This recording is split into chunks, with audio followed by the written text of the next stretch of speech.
And another really important group would be your board.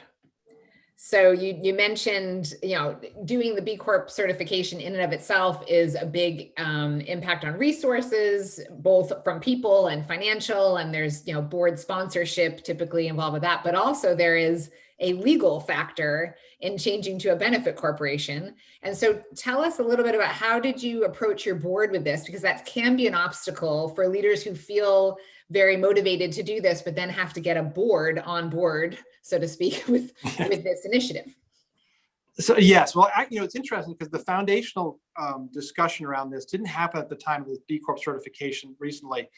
That foundational discussion happened a couple of years ago. We talked about becoming a mission-driven, values-based company. And the two dimensions there, the first was, well, what are the constraints of being a values-based company? And I remember saying to the board, it's like, I don't know how this will constrain us, but it will constrain us. We have to be thoughtful about that. And that was one piece. And the second piece was about the role of profitability and finance. And I think because although this, our board is great and we have business owners on there, and I think it again, with them, just like with me, it resonates. Like, this makes complete sense. But to your point, as a fiduciary, they have a fiduciary obligation as a director of a financial institution, which is with profit matters. In the sense we are a mutual bank, so we don't have shareholders.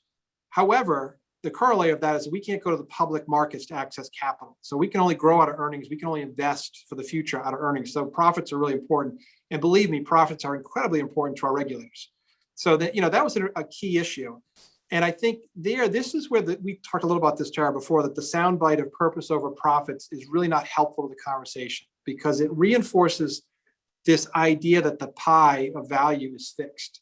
And that if we invest an extra dollar in benefits for our employees, that's an extra dollar that comes out of the pocket of the bank's earnings or what we can do for our clients.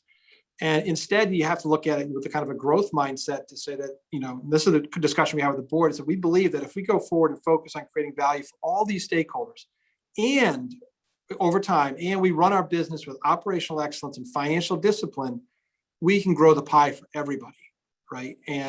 But they, at that point in time, the board had to take a leap of faith. Now, so we, fast forward, we sat down and talked about certification. We had gone over that threshold, and they had a couple of years to see the results. They had seen our employee engagement scores go up dramatically, followed by our client satisfaction scores. They had seen the fact that, we were recruiting 8 out of 10 of our employees were recruited by other employees, which is a powerful endorsement of the culture. But it's also a competitive advantage when people come to you pre-qualified for character, cultural fit, and performance, because they've been recommended by somebody in the bank. They saw the testimonials and the referrals go through the roof from our clients. So they felt comfortable on the model. But the question is exactly what you raised. And okay, well, actually, one of the best questions was, is B Lab's kind of lens on mission, vision, values, and what's important consistent with what ours is? Or is that going to constrain us from doing the right thing? That was a great question. The next question, though, is like, well, what happens if we lose certification? What's the implication? It's a real concern. And then, of course, the legal implications of changing our corporate documents after 150 years. And so those are all good dialogue, I think. But ultimately, I think what carried us through is, I pointed out to the board, I said, when we asked them to make that foundational decision 3 or 4 years ago, they had to take a courageous leap of faith, because there was no local company that I could point to that I could say they did this. That's not to say there was not a local company that was operating that way. I was not aware of it, full disclosure. I said, so imagine if the next company or board is wrestling with this and they can point to us. And as a financial institution, that nobody can say, well, they don't care about profitability or financial outcomes. And I was helped in this regard because although there was no one around a few years ago to point to, when it came to B Corp certification, we were able to point to our friends at Androscoggin Bank over in New Hampshire, Clay Adams, the CEO over there, and Todd Batchelder, who's the commercial lender here in town, who got certified a couple of years ago, which was really compelling to our board, because okay, they navigated all the regulatory questions that we would have.